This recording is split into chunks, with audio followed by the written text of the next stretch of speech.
Well, emotions are running high, of course, and they were during last night's game. So many people feeling all sorts of things. In fact, heart-stopping moments and then moments of dread, a tear-jerking victory.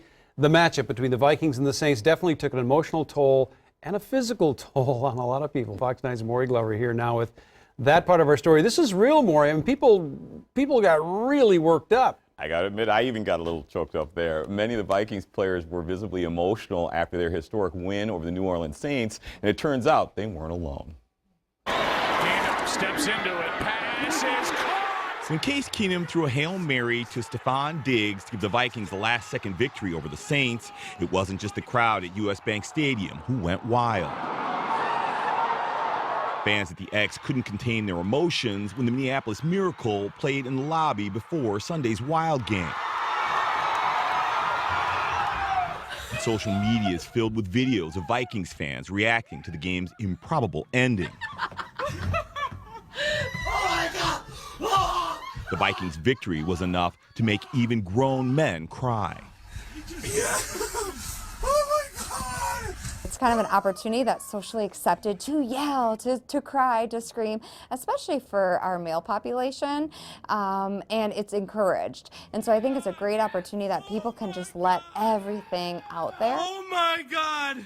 Sports psychologist Allie Wagner says with the Vikings' history of heartbreak, from the original Hail Mary to Gary Anderson's missed field goal, who hadn't missed in almost 2 years, here's the one he pulled, to Brett Favre's interception, And he's intercepted! to Blair Walsh's kick that went wide left, fans started reliving the emotions from those missed opportunities when the Saints game started to go south. Wagner says going from the depths of despair to pure euphoria in a split second meant an intense emotional release for many fans. When that play happened, there was that difference of what we now were expecting of kind of this despair, oh, here we go again, that it just erupted with just pure shock, surprise, excitement, and joy. While surviving the ups and downs of the Vikings' last game turned out to be hazardous to some fans' health, Wagner says being emotionally invested in a sports team can be good for fans too.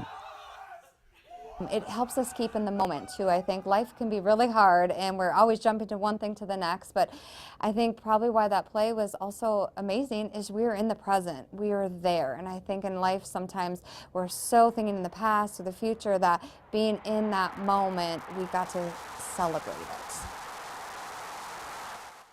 Now, Wagner says being emotionally invested in sports teams also helps us bond with each other and feel like fellow members of the greater community.